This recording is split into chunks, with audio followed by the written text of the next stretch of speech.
ಎಲ್ಲರಿಗೂ ನಮಸ್ಕಾರ. ಎಲ್ಲರೂ ಹೇಗಿದ್ದೀರಾ ಫ್ರೆಂಡ್ಸ್? ನಾನು ತುಂಬ ಚೆನ್ನಾಗಿದ್ದೀನಿ, ನೀವು ಚೆನ್ನಾಗಿದ್ದೀರಾ ಅಂದ್ಕೊಂಡಿದ್ದೀನಿ. ನಾನಿವತ್ತು ಮಾರ್ನಿಂಗ್ ಬ್ರೇಕ್ಫಾಸ್ಟ್ಗೆ ಅಂತೇಳಿ ಒಂದು ರೈಸ್ ಬಾತ್ ಮಾಡ್ತಾಯಿದ್ದೀನಿ.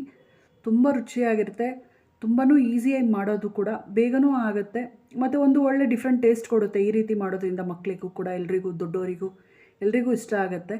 ನೀವು ಮನೆಯಲ್ಲಿ ಒಂದ್ಸರಿ ಟ್ರೈ ಮಾಡಿ ಅಂತೇಳಿ ನಾನು ಹೇಳ್ತೀನಿ. ಇದನ್ನು ತುಂಬಾ ಚೆನ್ನಾಗಿರುತ್ತೆ ಮತ್ತು ಕಡಿಮೆ ಇಂಗ್ರೀಡಿಯೆಂಟ್ಸಲ್ಲಿ ಮಾಡುವಂಥದ್ದು. ಬನ್ನಿ ಹೇಗೆ ಮಾಡೋದು ಅಂತೇಳಿ ಮೊದಲಿಗೆ ನೋಡ್ಕೊಂಡು ಬರೋಣ. ನೋಡಿ, ನಾನಿಲ್ಲಿ ಫಸ್ಟು ಅಕ್ಕಿನ ನೆನೆಯಕ್ಕೆ ಇಟ್ಕೊತಾ ಇದ್ದೀನಿ. ನೋಡಿ, ಒಂದು ಬಟ್ಲು ತೊಗೊಂಡಿದ್ದೀನಿ. ನಾನು 1 ಲೋಟ ಅಕ್ಕಿ ಅಷ್ಟೇ ಹಾಕ್ಕೊತಾ ಇರೋದು. ನೋಡಿ, ಈ ಥರ ಈ ಲೋಟದಲ್ಲಿ ಒಂದು ಅಳತೆ ತೊಗೊಂಡ್ರೆ ಸಾಕು. 1 ಲೋಟ ಅಕ್ಕಿ. ಇದನ್ನು ನಾನು ತೊಳೆದು ತೊಗೊಂಡು ಬರ್ತೀನಿ. ನೋಡಿ, ತೊಳೆದಿದ್ದಾಗಿದೆ. ನೀರು ಹಾಕಿ ನಾವು ನೆನೆಯಕ್ಕೆ ಇಟ್ಬಿಡೋಣ. ಮೊದಲಿಗೆ ಇದು ಅಕ್ಕಿ ನೆನೆಯಕ್ಕೆ ಇಟ್ಟರೆ ಸೊ ನಾವು ಬೇರೆ ತರಕಾರಿ ಎಲ್ಲ ಕಟ್ ಮಾಡೋ ಅಷ್ಟರಲ್ಲಿ ಇದು ನೆನೆಯುತ್ತೆ ಅನ್ನೋದು ಒಂದು ಕಾರಣಕ್ಕೆ. ಅಲ್ಲಿ ಒಂದು 10 ನಿಮಿಷನಾದರೂ ಅಕ್ಕಿ ನೆಂದಿರುತ್ತೆ. ಅನ್ನ ಕೂಡ ಉದುದ್ರಾಗುತ್ತೆ, ಚೆನ್ನಾಗಾಗತ್ತೆ ಅಂತ ಹೇಳಿ. ಹಾಗಾಗಿ ಅಕ್ಕಿನ ಮೊದಲಿಗೆ ನೆನೆಸಿಟ್ಕೊಂಬೇಡ. ನೋಡಿ, ಅಕ್ಕಿ ತೊಳೆದಿದ್ದಾಗಿದೆ, ನೀರು ಹಾಕಿ ಇಟ್ಟಿದ್ದೀನಿ. ಇವಾಗ ಇದಕ್ಕೊಂದು ಮಸಾಲೆ ರೆಡಿ ಮಾಡ್ಕೊಂಡ್ಬಿಡ್ತೀನಿ. ನಾನು ಒಂದು ಚಿಕ್ಕ ಜಾರ್ ತೊಗೊಂಡಿದ್ದೀನಿ. ಅದಕ್ಕೆ 1 ಟೇಬಲ್ ಸ್ಪೂನ್ ಆಗೋಷ್ಟು ಹಸಿ ತೆಂಗಿನಕಾಯಿ ಹಾಕ್ಕೊಂಡಿದ್ದೀನಿ. ಹಾಗೆ ಶುಂಠಿ ಮತ್ತು ಬೆಳ್ಳುಳ್ಳಿ, ಅಂದರೆ 1 ಗೆಡ್ಡೆ ಬೆಳ್ಳುಳ್ಳಿ ತೊಗೊಂಡಿದ್ದೀನಿ. 1-2 ಇಂಚಷ್ಟು ಶುಂಠಿ, ಒಂದೇ ಒಂದು ಟೊಮೆಟೋನ ಕಟ್ ಮಾಡಿ ಇದಕ್ಕೆ ಸೇರಿಸ್ಕೊತಾ ಇದ್ದೀನಿ. ಹಾಗೆ ಇಲ್ಲಿ ನಾನು ಸ್ವಲ್ಪ ಕೊತ್ತಂಬರಿ ಸೊಪ್ಪು ಕೂಡ ಸೇರಿಸ್ಕೊತಾ ಇದ್ದೀನಿ. ನೋಡಿ, ಇಷ್ಟು ಕೊತ್ತಂಬರಿ ಸೊಪ್ಪು ತೊಗೊಂಡಿದ್ದೀನಿ. ನೀರು ಹಾಕೋ ಅವಶ್ಯಕತೆ ಇಲ್ಲ, ಟೊಮೆಟೊ ಹಾಕಿರೋದ್ರಿಂದ. ನೀರು ಹಾಕಲೇಬೇಕಂದ್ರೆ ಒಂದು ಸ್ವಲ್ಪ ಹಾಕ್ಕೊಳ್ಳಿ, ಇಲ್ಲಾಂದರೆ ಸಾಕಾಗುತ್ತೆ ಅದೇನೆ.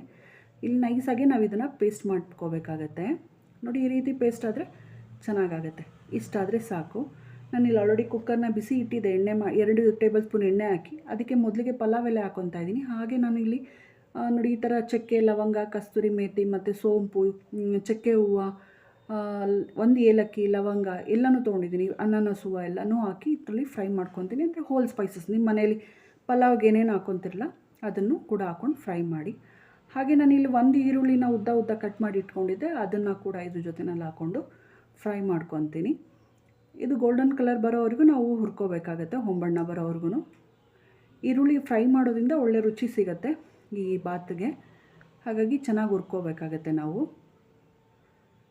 ನೋಡಿ, ಈ ರೀತಿ ಹುರ್ಕೋಬೇಕಾಗತ್ತೆ. ಕಸ್ತೂರಿ ಮೇಥಿ ಹಾಕಿದ್ರೆ ಒಳ್ಳೆ ಫ್ಲೇವರ್ ಬರ್ತಾ ಇರುತ್ತೆ, ಚಕ್ಕೆ ಹೂವು ಅದು ಎಲ್ಲ. ನೋಡಿ, ಇದಿಷ್ಟ ಆಗಿರೋದು ಸಾಕು. ಇವಾಗ ರುಬ್ಬಂತಹ ಮಸಾಲೆನ ನಾನು ಇದ್ರ ಜೊತೆಯಲ್ಲಿ ಸೇರಿಸ್ಕೊತಾ ಇದ್ದೀನಿ. ಇದನ್ನು ಅಷ್ಟೇ ಮಸಾಲೆ ಹಾಕಿ 1 ನಿಮಿಷಗಳ ಕಾಲ ನಾನು ಇದನ್ನು ಹುರ್ಕೋಬೇಕಾಗತ್ತೆ ಮಸಾಲೆನ. ಅಂದರೆ ಅದರಲ್ಲಿರೋ ಹಸಿ ಸ್ಮೆಲ್ಲೆಲ್ಲ ಹೋಗಬೇಕು, ಹಾಗಾಗಿ ಹುರ್ಕೋಬೇಕಾಗತ್ತೆ. ನಾವಿಲ್ಲೆಲ್ಲ ತೆಂಗಿನಕಾಯಿ ಎಲ್ಲ, ಟೊಮೆಟೊ ಮತ್ತು ಕೊತ್ತಂಬರಿ ಎಲ್ಲ ಹಾಕಿರೋದ್ರಿಂದ ಹಸಿ ಇರುತ್ತಲ್ಲ, ಹಾಗಾಗಿ ಇದನ್ನು ಹುರ್ಕೋಬೇಕಾಗತ್ತೆ. ಹುರಿದು ಮಾಡೋದ್ರಿಂದ ತುಂಬಾ ರುಚಿಯಾಗಿರುತ್ತೆ. ಹಾಗಾಗಿ ಹುರ್ಕೊಳ್ಳೋಣ. ನೋಡಿ, ಇದು ಇಷ್ಟು ಹುರಿದಾಗಿದೆ. ಇನ್ನು 1-2 ನಿಮಿಷ ಇದನ್ನು 1 ನಿಮಿಷಗಳ ಕಾಲ ಬಿಟ್ಟರೆ ಸಾಕು. ಅದು ಎಣ್ಣೆ ಎಲ್ಲ ಬಿಟ್ಕೊಂಡು ಮೇಲೆ ನಿಂತ್ಕೊಳ್ತಲ್ಲ, ಆವಾಗ ನಾವು ಇದನ್ನು ಮತ್ತೆ ಇನ್ನೊಂದು ಸರಿ ತಿರ್ಕೋಬೇಕಾಗತ್ತೆ. ಮಧ್ಯೆ 1-2 ಸರಿ ಕೈ ಆಡಿಸಿದ್ರೆ ಸಾಕು. ಇವಾಗ ನಾನು ಇದಕ್ಕೆ 1 ಟೊಮೆಟೊನ ಕಟ್ ಮಾಡಿ ಇಟ್ಕೊಂಡಿದ್ದೆ, 1 ಟೊಮೆಟೊ ಮತ್ತು ಅರ್ಧ ಕ್ಯಾಪ್ಸಿಕಮ್ನ ಕಟ್ ಮಾಡಿ ಇಟ್ಕೊಂಡಿದ್ದೆ. ಅದನ್ನು ಕೂಡ ಸೇರಿಸ್ಕೊತಾ ಇದ್ದೀನಿ. 2 ಟೊಮೆಟೊ ಒಟ್ಟಿಗೆ ನಾನು ಯೂಸ್ ಮಾಡಿರುವಂಥದ್ದು. 1 ಟೊಮೆಟೊ ರುಬ್ಬೋದಕ್ಕೆ ಹಾಕಿದ್ದೀನಿ, 1 ಟೊಮೆಟೊ ಇವಾಗ ಹಾಕ್ಕೊತಾ ಇದ್ದೀನಿ. ಕ್ಯಾಪ್ಸಿಕಮ್ಮು ಹಾಕಿದ್ರೇ ತುಂಬ ರುಚಿ ಇರುತ್ತೆ. ಇದಕ್ಕೆ ಕ್ಯಾಪ್ಸಿಕಮ್ಮೇ ಹೈಲೈಟು.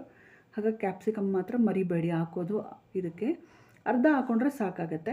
ನೋಡಿ, ಕ್ಯಾಪ್ಸಿಕಮ್ ಟೊಮೆಟೊ ಹಾಕಿ ಹುರಿದಾದ್ಮೇಲೆ ಈ ರೀತಿ ಬಿಡಬೇಕು. ಅದು ಮಸಾಲೆ ಎಲ್ಲ ಗಟ್ಟಿ ಆಗುತ್ತೆ, ಅಲ್ಲಿವರೆಗೂ ಇದನ್ನು ಹುರ್ಕೋಬೇಕಾಗತ್ತೆ ನಾವು. ನೋಡಿ, ಈ ರೀತಿ.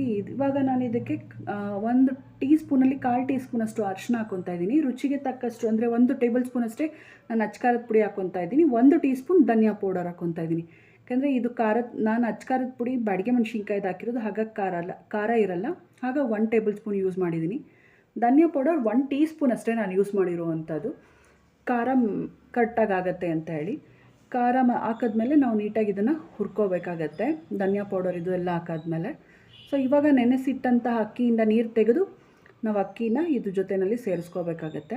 ಇದಕ್ಕೆ ನಾನು 1 ಲೋಟ ಅಕ್ಕಿ ಹಾಕಿರೋದಕ್ಕೆ 2 ಲೋಟ ನೀರು ಸೇರಿಸ್ಕೊತೀನಿ. ಮೊದಲಿಗೆ ಅಕ್ಕಿನ ಒಂದು ಸರಿ ಮಿಕ್ಸ್ ಮಾಡ್ಕೊಂಬಿಡೋಣ ಖಾರದ ಜೊತೆಯಲ್ಲಿ.